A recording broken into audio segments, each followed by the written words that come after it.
ಇದೇ ತಿಂಗಳ 6ನೇ ತಾರೀಕಿನಂದು ಧರ್ಮಸ್ಥಳದ ಪಾಂಗಳದಲ್ಲಿ ಯೂಟ್ಯೂಬರ್ಗಳ ಮೇಲೆ ಡೆಡ್ಲಿ ಅಟ್ಯಾಕ್ ಆಗಿತ್ತು. ಆ ಸಂದರ್ಭದಲ್ಲಿ ಬಿಗ್ ಬಾಸ್ನ ರಜತ್ ಕೂಡ ಅದೇ ಸ್ಥಳದಲ್ಲಿದ್ದರು. ಸೊ ಆ ಪ್ರಕರಣಕ್ಕೆ ಸಂಬಂಧಪಟ್ಟ ಹಾಗೆ ಧರ್ಮಸ್ಥಳದ ಪೊಲೀಸರಿಂದ ಬಿಗ್ ಬಾಸ್ ರಜತ್ಗೆ ನೋಟಿಸ್ ಕೊಡಲಾಗಿದೆ. ಆ ಪ್ರಕರಣದ ಸಂಬಂಧ ನೋಟಿಸ್ ಅನ್ನು ಕೊಡಲಾಗಿದೆ. ವಿಚಾರಣೆಗೆ ಹಾಜರಾಗುವಂತೆ ಪೊಲೀಸರಿಂದ ನೋಟಿಸ್ ರಜತ್ಗೆ, ಬಿಗ್ ಬಾಸ್ನ ಸ್ಪರ್ಧಿ ಮತ್ತು ಜೊತೆಗೆ ಮತ್ತೊಂದು ಕಡೆ ಬಿಗ್ ಬಾಸ್ ರಜತ್ಗೆ ಕೊಲೆ ಬೆದರಿಕೆ ಎಂದು ಹೇಳಲಾಗ್ತಿದೆ.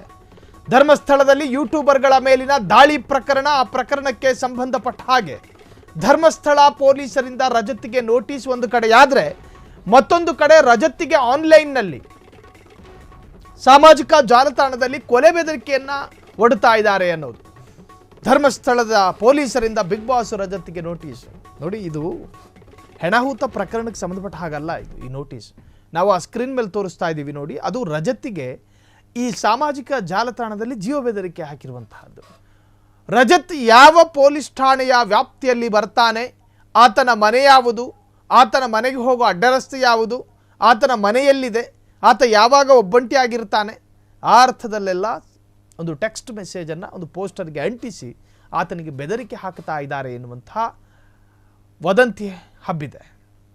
ಸೊ ಇನ್ನು ರಜತ್ಗೆ ಧರ್ಮಸ್ಥಳ ಪೊಲೀಸರು ನೋಟಿಸ್ ಕೊಟ್ಟಿರೋದು, SIT ಅಧಿಕಾರಿಗಳಲ್ಲ. ಧರ್ಮಸ್ಥಳ ಪೊಲೀಸರು ಯಾಕೆ ನೋಟಿಸ್ ಕೊಟ್ಟರು ಅಂತ ಕೇಳಿದ್ರೆ, ನೀವು ಆ ದೃಶ್ಯವನ್ನು ಗಮನಿಸ್ತಾ ಇದ್ದೀರಿ. ಡೆಡ್ಲಿ ಅಟ್ಯಾಕ್ ಆಗಿತ್ತು ಯೂಟ್ಯೂಬರ್ಗಳ ಮೇಲೆ ಧರ್ಮಸ್ಥಳದ ಭಕ್ತರಿಂದ ಅಂತ ಹೇಳಲಾಗ್ತಾ ಇದೆ. ಆ ಭಕ್ತರು, ಅದರಲ್ಲಿ ಎಲ್ಲರೂ ಭಕ್ತರು ಅಂತ ಹೇಳೋಕ್ಕಾಗಲ್ಲ. ಕಿಡಿಗೇಡಿಗಳನ್ನು ಮಂಜುನಾಥನ ಭಕ್ತರು ಅಂತ ಹೆಂಗೆ ಹೇಳೋದಕ್ಕೆ ಸಾಧ್ಯ? ಸೊ ಇಲ್ಲಿ ಆ ಸಂದರ್ಭದಲ್ಲಿ ರಜತ್ತಲ್ಲಿದ್ದರು ಎನ್ನುವಂತಹದ್ದು ದೃಶ್ಯದಲ್ಲೂ ಕೂಡ ನೀವು ನೋಡಿ, ಕೈ ಕಟ್ಕೊಂಡು ನಿಂತ್ಕೊಂಡಿದ್ದಾನೆ, ವೈಟ್ ಶರ್ಟ್ ಹಾಕ್ಕೊಂಡಿರೋದು ಆ ವ್ಯಕ್ತಿ ರಜತ್. ಆ ಸಂದರ್ಭದಲ್ಲಿ ಆ ವ್ಯಕ್ತಿ ಅಲ್ಲಿದ್ದ.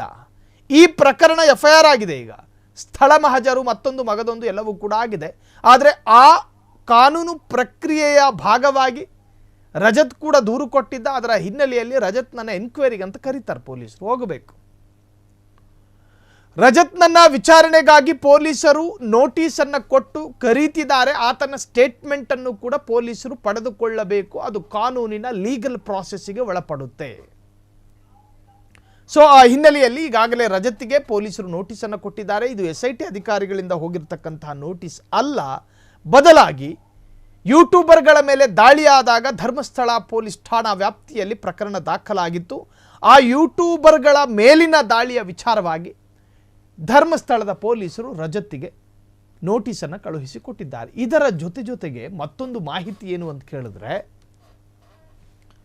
ಬಿಗ್ ಬಾಸ್ನ ಮಾಜಿ ಸ್ಪರ್ಧಿ ಮತ್ತು ನಟ ರಜತ್ ಕಿಶನ್ ಅಂತ ಏನೋ ಕರೀತಾರೇನೋ ಆತನನ್ನ, ರಜತ್ ಕಿಶನ್, ಆತನಿಗೆ ಜೀವ ಬೆದರಿಕೆಯನ್ನು ಹಾಕುತ್ತಿದ್ದಾರಂತೆ. ಈ ಹಿಂದೆ ಆತನ ಪತ್ನಿಗೆ ಒಬ್ಬಾಕೆ ಮೆಸೇಜ್ ಮಾಡಿದ್ಲು, ನಿಮ್ಮ ಗಂಡನನ್ನು ಆದಷ್ಟು ಬೇಗ ಬೆಂಗಳೂರು ಮನೆಗೆ ಅಥವಾ ನೀವಿರುವ ಮನೆಗೆ ಕರೆಸಿಕೊಳ್ಳಿ, ಕಾರಣ ಅದು ಮಂಡ್ಯ ಅಲ್ಲ ಮಂಗಳೂರು. ಅದರ ಅರ್ಥ ಮಂಗಳೂರಲ್ಲಿ ಹೊಡೆಸಾಯಿಸ್ಬಿಡ್ತಾರೆ, ನೀವು ಬೇಗ ಕರೆಸ್ಕೊಳ್ಳಿ ನಿಮ್ಮ ಗಂಡನ್ನ ಅಂತ. ಸೊ ಆಕೆಯೂ ಕೂಡ ಆ ಒಂದು ಪೋಸ್ಟ್ ವಿರುದ್ಧ ದೂರು ದಾಖಲು ಮಾಡಿದ್ರು.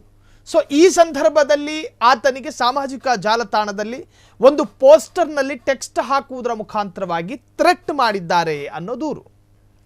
ಈಗಾಗಲೇ ರಜತ್ ಕೂಡ ದೂರು ಕೊಡೋದಕ್ಕೆ ಮುಂದಾಗಿದ್ದಾರೆ. ಅದು ಯಾವಾಗ ಕೊಡ್ತಾರೆ, ಎಲ್ಲಿ ಕೊಡ್ತಾರೆ ಅನ್ನೋದು ಇನ್ನೂ ಕೂಡ ರಹಸ್ಯ, ಇನ್ನೂ ಕ್ಲಾರಿಟಿ ಇಲ್ಲ. ಸೊ ಈಗ ಧರ್ಮಸ್ಥಳದ ಪೊಲೀಸರಿಂದ ಒಂದು ಕಡೆ ರಜತ್ಗೆ ನೋಟಿಸ್ ಕೊಡಲಾದರೆ, ಮತ್ತೊಂದು ಕಡೆ ರಜತ್ಗೆ ಸೋಷಿಯಲ್ ಮೀಡಿಯಾದಲ್ಲಿ ಥ್ರೆಟ್ ಮಾಡಲಾಗ್ತಾ ಇದೆ ಅನ್ನೋ ಎರಡೆರಡು ಮಾಹಿತಿ ಲಭ್ಯವಾಗ್ತಾ ಇದೆ. ಕ್ಷಣ ಕ್ಷಣದ ಸುದ್ದಿಗಳಿಗಾಗಿ ಫ್ರೀಡಂ ಟಿವಿ ಸಬ್ಸ್ಕ್ರೈಬ್ ಮಾಡಿ, ಲೈಕ್ ಮಾಡಿ ಹಾಗೂ ಫಾಲೋ ಮಾಡಿ. ಹೊಸ ಸುದ್ದಿಗಳ ನೋಟಿಫಿಕೇಶನ್ಗಾಗಿ ಬೆಲ್ ಐಕಾನ್ ಮೇಲೆ ಕ್ಲಿಕ್ ಮಾಡಿ.